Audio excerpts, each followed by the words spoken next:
À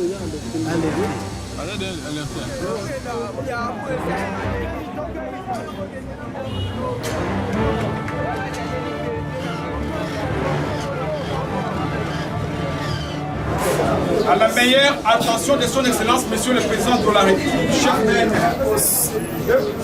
Excellence, Monsieur le Président de la République,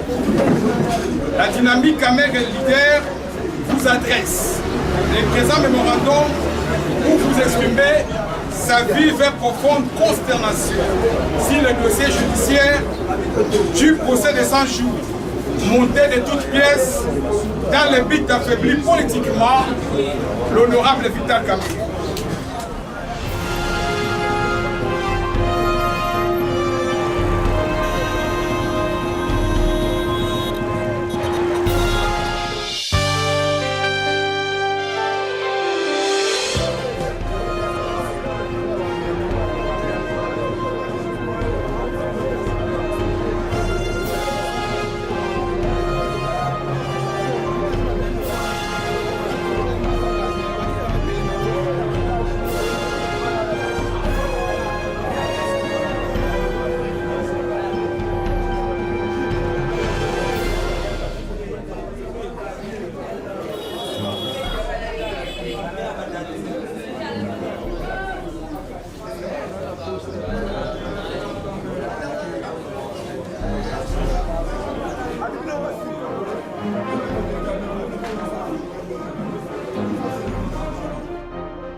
Relatif au dossier judiciaire de l'honorable Vital Kamerhe. À la meilleure attention de son Excellence, Monsieur le Président de la République, chef de l'État. Excellence, Monsieur le Président de la République, la dynamique amère et leader vous adresse le présent mémorandum où vous exprimez sa vive et profonde consternation si le dossier judiciaire du procès de 100 jours monté de toutes pièces dans le but d'affaiblir politiquement l'honorable Vital Kamerhe. Après avoir constaté les criantes irrégularités autour de la procédure judiciaire et surtout du jugement au premier degré, et saisi cette merveilleuse occasion pour exiger sa libération immédiate. La dynamique amère et leader estime à son niveau que le traitement du dossier de 100 jours de l'honorable Vital Kamerhe expose la justice de notre pays à de graves critiques jamais enregistrées depuis que la République démocratique du Congo a accédé à la souveraineté nationale et internationale. La dynamique amère et leader, qui est fortement attachée à l'idée de la justice pour tous, à l'installation de l'état de droit dans notre pays et à la lutte contre la corruption et la prédation des deniers publics, ne peut pas non plus tolérer une aussi grave injustice à ses gouvernements. Excellence, Monsieur le Président de la République, la dynamique amère et leader dénonce avec véhémence l'approche politique tenue intervenir ayant encadré cette malheur procédure judiciaire dont l'honorable Vital Kamerhe en était le cobaye politique de l'état de droit. De ce fait, la dynamique amère et leader demande sa libération pure et simple afin de dépolitiser la vertu de l'état de droit prônée par votre Excellence, Monsieur le Président. La dynamique Kamerhe leader prend désormais ses responsabilités en tant qu'association citoyenne, citée de soutien à l'honorable Vital Kamerhe et Bazaria de l'INC pour vous soumettre sa préoccupation et appeler votre arbitrage en tant que garant du bon fonctionnement des institutions nationales et magistrat suprême de notre pays. La dynamique Kamerhe leader informe à l'opinion nationale et aussi aux diplomates accréditant la République démocratique du Congo et de savoir que l'honorable Vital Kamerhe n'est pas cobaye de l'essai d'état de droit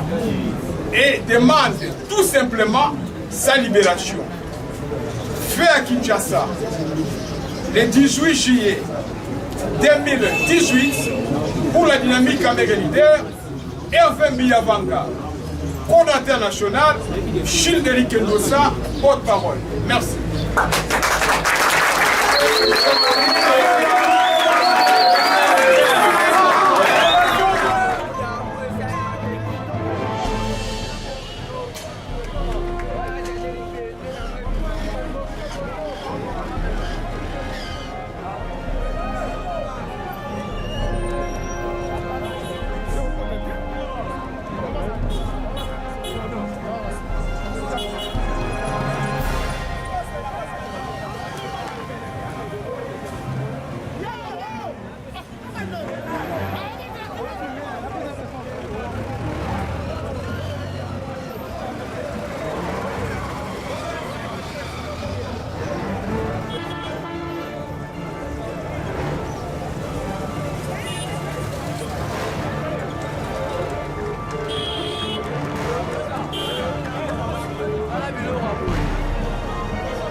Yaka pensa vou sécuriser biso.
Non, non, tenue balaki yango honorable vital kamere koma humilié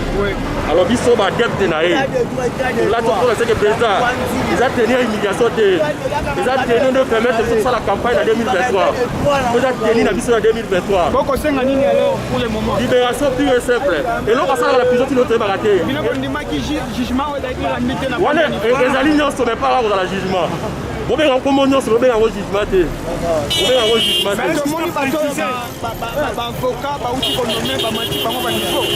mais c'est clair faut comprendre que eza acharnement barécompense bato oyo barécompense bato basali barande ya service na bango selo babu na bango barécompense bango toloba nini toke kotika memo na ambassade des États-Unis totika memo na MONUSCO et puis na cabinet à chef de l'État comme ça que non il y a des garants à bon fonctionnaire de l'institution il faut s'impliquer pour la libération du directeur de cabinet na ye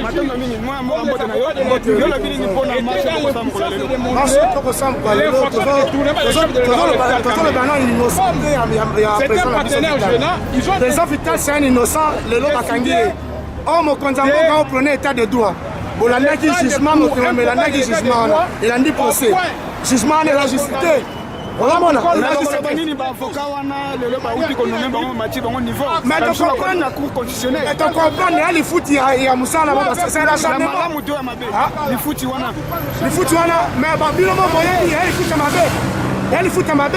mais le pays ne va pas marcher dans cette option on n'a pas peur attention la Kabila azalaki boya sali attention mokonzi mboka Félix Antoine Tshisekedi lelo reprenait état de droit faut respecter nini wana ezateke bato ba coltiser ba procès wa nini mais tosengi pire simple liberté ya président na biso. Merci beaucoup mona mboka mbote na yo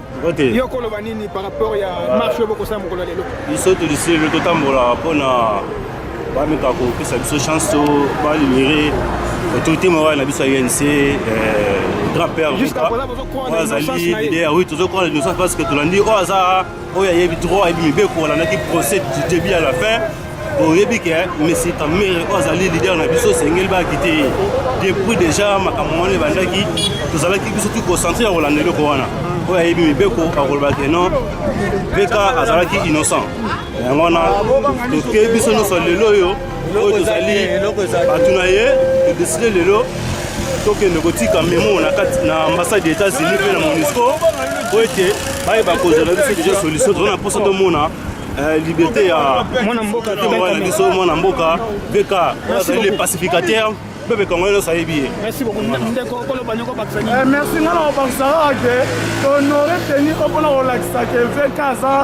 un homme d'état oyo respecta bongo ba loi ya pays net comme tout un peuple bato ebele baboyaki bakohumilie or c'est pas une humiliation ezalaki nde kaka ke po alesa commerce ke aza bongo innocent moto ayebi eloko te tozokroa toujours na innocence mais tosenga liberté na ye.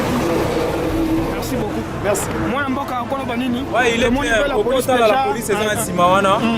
nous, on fait passer un message par ceci. Nous sommes des pacificateurs comme l'est notre président. L'Union Sobri, voilà exactement. L'Union Sobolandais,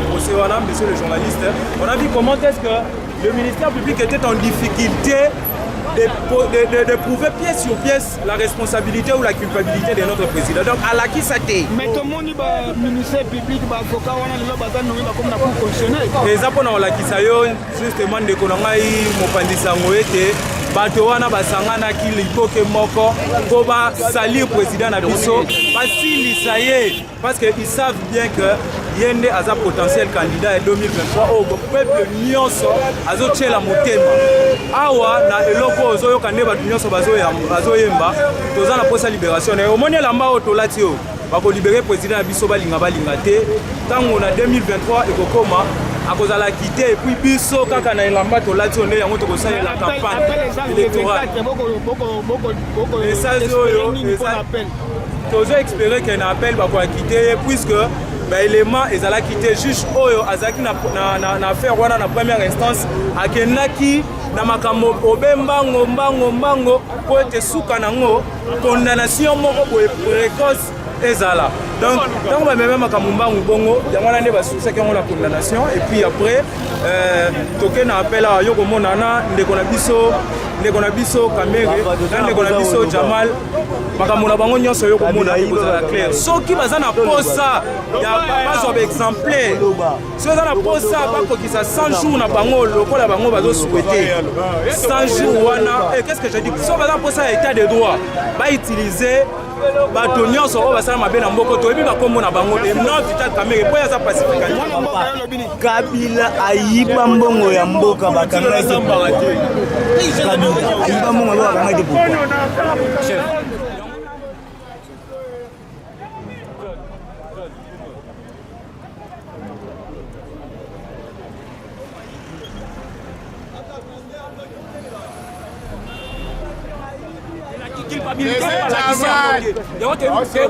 Autorité de le chef de l'État. Il libérer l'honorable Vital Kamerhe qui est notre autorité morale. Merci. Mais vous avez que nos avocats oui, parce que non, de limiter parce que tu as un procès de monde des alliés, des poids des mesures. Total, il va tout miner, il va saigner, il faut que sur les chaînes,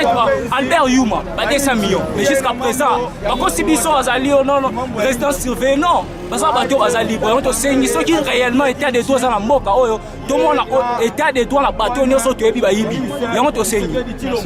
Comment ni kaka elama oyo otolati oyo yango nepe ekoconstituer elama ya campagne na 2023 basali boye parce que bayebi ka yende aza potentiel candidat na 2023 na tango directeur de cabinet chef de l'État alataki teni oyo yango biso tolati tolingi tolakisa sikoyo malamu oyo biso toza nango eza makambo ya koloba mingi te me nakopesa nde message moko na Swahili mpo bandeko nanga mpe baswahili bayoka wanduku wapenzi hii ni mambo ya inchi haina mambo ya muntu moja pana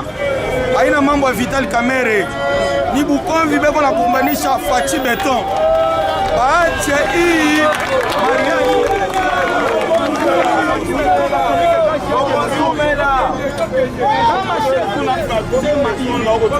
ache Vital Kamerhe haina sema shetu kwa watu wa Vital Kamerhe hapana shetu kwa naona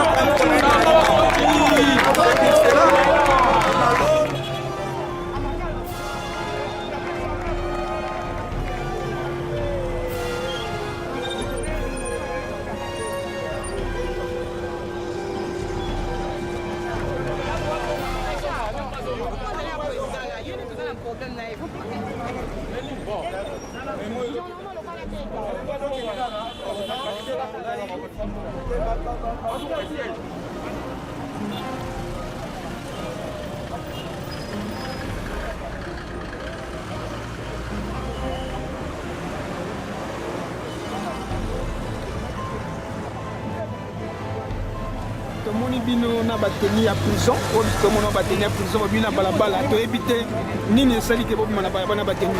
na bateni ya prison biso oyo tobimi lelo na balabala toyei kosenga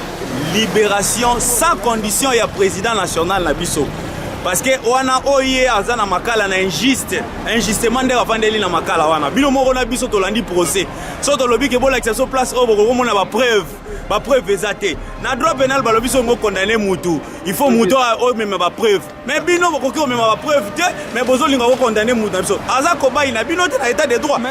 bosalaki appel comment bokosenga lelo libération tosali appel oyo tosali eza nango eloko moko ya nini parce que ndenge avandeli na prison na appel na jugement na ye sek wana tolingi yango te yango tosengi na ba instance ya international baya kokota likambo parce que tomoni juge nani ba juge na biso awa bakomi tantôt plutôt ekomi politique lelo ti appareil judiciaire na biso tondima ngo te eza indépendant mpo bamisusu oyo basali makambo ebele na mboka oyo bavandi awa baza na liberté oyo minene oyo biso innocent avandela biso na prison eza te yango biso bagene na ye